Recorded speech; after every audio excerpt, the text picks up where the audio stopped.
Namaste, welcome to Namaste Poon. In today's episode of Ask Poon, which is episode 2, we're gonna talk about one email that actually came in a few days ago. So it's urgent advice needed for managing mortgage after job loss. So hi Poon, I hope this email finds you well. My name is Rachel. I'm reaching out to seek your guidance on a challenging situation I'm facing currently. Recently, I was retrenched from my job, and now I'm struggling to keep up with mortgage payments on my private property. This has been an incredibly stressful time, and I'm looking for practical advice on how to manage this crisis effectively. So, here are the specific questions: renting out my property, how feasible it is to rent out my condo to generate income, and what should I consider before making this decision? I will greatly appreciate any insights and strategies that you can provide, your expertise and experience. I look forward to hearing from you. Thank you. Best, Rachel. Okay. So, Rachel, in your case, basically what you have got on your hand right now in terms of situation is that you recently lost your job, right? And also you have a private condo that you are currently paying mortgage for. So pretty straightforward. If you're paying for mortgage, and you're staying inside the condo and you foresee yourself having a difficulty, in terms of paying mortgage down the line, I think there's a few things that you can think about is that first of all, downsizing.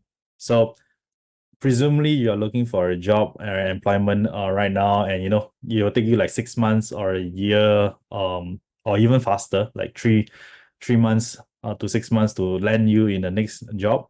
How would you go about it? So the strategically speaking is that if you are staying in your house, that is essentially a liability, correct? Because you are staying in a condo that you are servicing mortgage on. Now, one of the ways that you can turn this into a cash flow is to actually rent out your house. But also, when you rent out your house, essentially, you still need to find a place to stay, correct? Um, and you can actually do that, I think, today in Singapore with quite a number of co-living operators out there. So you can actually get a bed or get a room quite easily, and that can help you defray some of the mortgage costs. But that being said, is that if you're renting out your house and you have mortgage to pay, assuming that your mortgage is $3,000 a month or more, and you are renting out your house at about 4K, that will give you about $1,000 of free cash flow for you to move around. But that isn't a lot of money. Like, you probably will still run into the negative if you rent a house in Singapore or rent a room in Singapore, depending on how far you want to save in terms of your accommodation. But that is one of the costs that is more or less fixed if you are in Singapore. But if you are looking for employment and you land a job within this time frame that you set out to, and let's say you are in the meantime renting a co-living space and paying like $2,000 a month, so you'll be down 1,000 in month in cash flow. But the moment you get your next employment and your next employment pays a comfortable figure, you will be back on your track very easily. And that, combined with your lease of your property, right? You would actually be able to generate that free cash flow, and you probably won't have a mortgage issue. However, at the expense of your property, right, being rented out, and also at the expense of you having to live in a rented accommodation, right? But what you do get in terms of advantage is that you get the advantage of still being in Singapore and still able to, be part of the local employment workforce. Now, there is some strategies that I can think at the back of my head as well that I can share with you. For example, one of the other way is to consider maybe, in today's day and age whereby things are very digital, if your job scope and your job role allows you to actually take on a role, probably, or maybe make yourself more competitive by taking it at a lower salary. But what it allows you is a remote digital nomad kind of setting. Then you could actually achieve what I call the ultimate hedge in terms of this. So what you're doing is that you could potentially lease out your house, and you could actually explore places that maybe would offer you a visa, a longer term visa, or maybe multiple places. Let's say you want to go to Bali, and then you want to go to Thailand, and then you want to go to Hong Kong for a while, and then or you want to go to Turkey or Portugal. So if that is something that is possible for you, then or maybe even Malaysia, right? If that is something that is possible, then what you could actually do is that you could actually be employed on a digital or remote basis, right? And Singaporeans are very well sought after. So this is something that is definitely doable. And at the same time, right, you could actually have your house leased out, which would take care of the mortgage. So let's say you are leasing out at $4,000 and your mortgage is $3,000, which is more or less what the market setting right now is like in terms of arbitrage. Like you have at least a 10%, 10 to 15 or 20% free float that generates off your revenue income. And of course, when you rent out your house immediately, you get like 2 months down payment plus 1 month upfront rental, right? So that's like 3 months of free cash flow for you to actually sort things out. And if landing your next, like finding your next job will take some time, and you could actually create a environment whereby you actually leverage on this opportunity to actually go on a tour, go travel somewhere, um stay in B&B, rent a B&B or rent a service apartment in countries, and it will be most likely very affordable. Like even if you stay in a five-star hotel in most of the neighbor countries in Southeast Asia, it will cost you probably $100 a night ish, and that is at best $3,000 a month.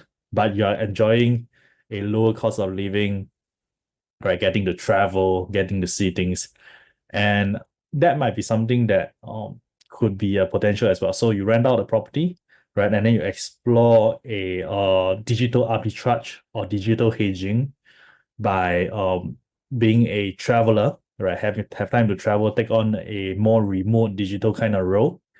And while you still generate income, maybe at a lesser income, right? But you get to explore the world, have fun, and your mortgage and your property is being leased out. It really depends on how you view this thing. But let's say if you are a someone who is open to this idea, then I think this hedging and this arbitrage would be something that is very viable, and very fun as well.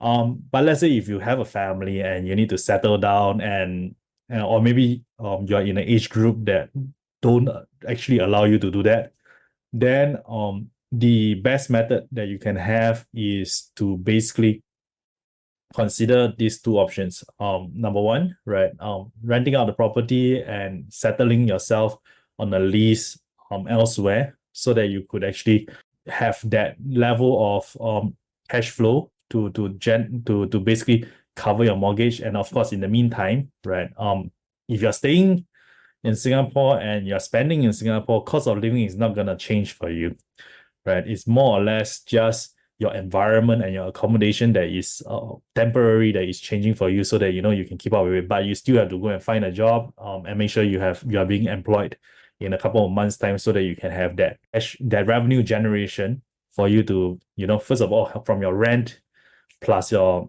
income to support your mortgage payments and also your cost of living. Okay.